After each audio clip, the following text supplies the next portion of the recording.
Mga kababayan, Assalamualaikum warahmatullahi wabarakatuh. Madayaw ug maayong adlaw kaninyong tanan. Magandang araw sa inyo lahat.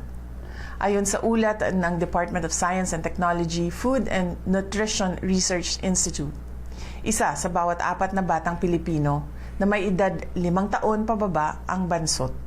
Critical ito dahil ang stunting o pagkabansot ay nagdudulot ng permanenteng pinsala na hindi na kailanman mababawi pa.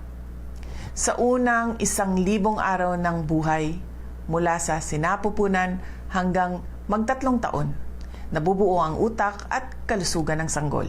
Sa hirap ng buhay ngayon, alam kong ang unang layunin ng maraming pamilya ay maihain lang upang mapawi ang gutom. Ngunit may malaking pagkakaiba ang pagkaing nagpapabusog lang sa pagkaing nagbibigay buhay. Sa ating mga minamahal na magulang, hindi kailangang mamahalin ang pagkaing may tunay na sustansya. Maghain ng kanin, kamote o saging para sa lakas. Magbigay ng itlog, isda o munggo para sa paglaki at laman.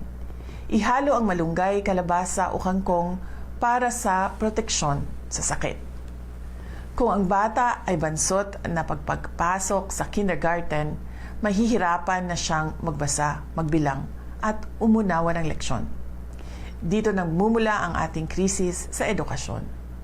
Ang laban sa stunting at malnutrisyon ay hindi lamang para sa mga magulang.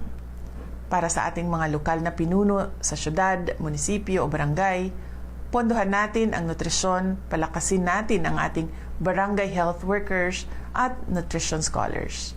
At tiyakin ang supply ng sariwang pagkain at malinis na tubig sa komunidad. Para sa ating mga food producers at manufacturers, gawing abot kaya ang masustansyang pagkain para sa bawat pamilyang Pilipino. Ang wastong nutrisyon ay hindi lang usapin ng kalusugan. Ito ay usapin ng karangalan at kinabukasan ng ating bansa. Itaguyod natin ito, hindi lang ngayong buwan ng nutrisyon, kundi sa bawat araw ng taon para sa malusog, matalino, at matatag na pamilyang Pilipino. Mga kababayan, mahalin natin ang Pilipinas. Ibalik natin ang tapang at malasakit. Ang lahat ng ating ginagawa ay para sa Diyos, sa bayan, at sa bawat pamilyang Pilipino. Syukran.